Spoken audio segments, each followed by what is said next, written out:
Let's begin with part 3, inferences for the difference of two proportions.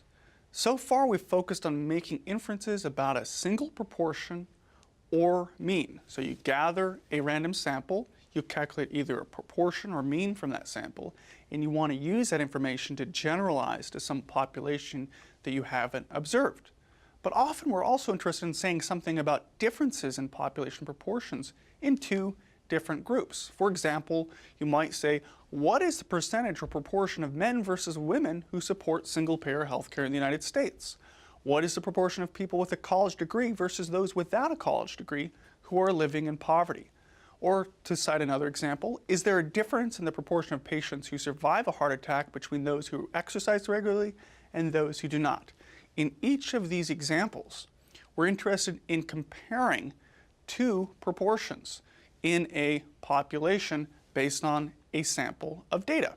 So the goal here is that we have two population proportions, which we denote by P1 and P2. So these are proportions in the population, and our goal is to make an inference about the difference between these two proportions. So we want to make an inference about P1 minus P2. The important point here is that we're dealing with a single number. P1 minus P2, that's one number.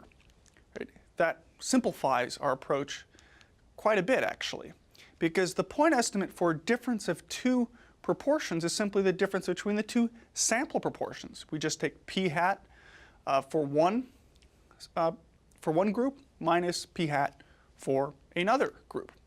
This is our best guess of the difference in the population proportions, P1 minus P2. Then what we can do is we can treat this difference of sample proportions as a point estimate, as a single number for our best guess, without additional information, for that difference in the population. So the next goal is to construct a confidence interval for the difference of two sample proportions. As a general rule, if the number of successes and failures is greater than 5 for each proportion, then the sampling distribution of p hat minus p hat for the two groups is approximately normal, and we can use the z-test. So we can use a z-interval for a difference of two proportions as long as that condition holds. So for the difference of two proportions for two independent samples, it's calculated in this way. You take your point estimate for the difference of proportions in the populations, plus or minus z alpha divided by 2 times the standard error. So you take p hat subscript 1 minus p hat subscript 2. That's a single number, plus or minus z alpha divided by 2 times the standard error. Just as same as before. You have a point estimate plus or minus a margin of error. The thing is, the standard error is calculated in a slightly different way because we have two groups. Right? The idea is we have two sorts of samples going on.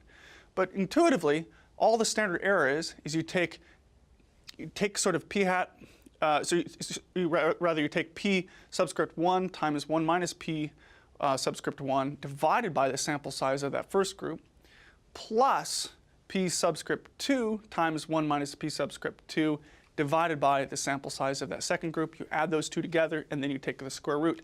Intuitively, it's kind of like adding the standard error in a way of two different samples. It's not quite the same, but it's pretty close.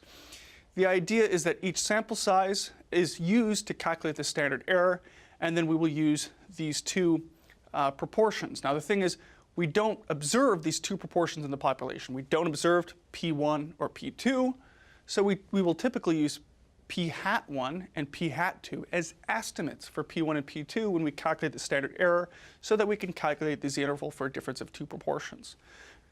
Intuitively, it's the same as before. You have a single number, a point estimate.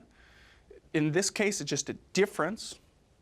And then you add and subtract the margin of error. And the standard error is pretty much the same as before, except we have to add in the fact that we're taking into account the sort of variation from two sets of groups. And with that, we're going to go through a few examples of calculating a z-interval when we have two proportions.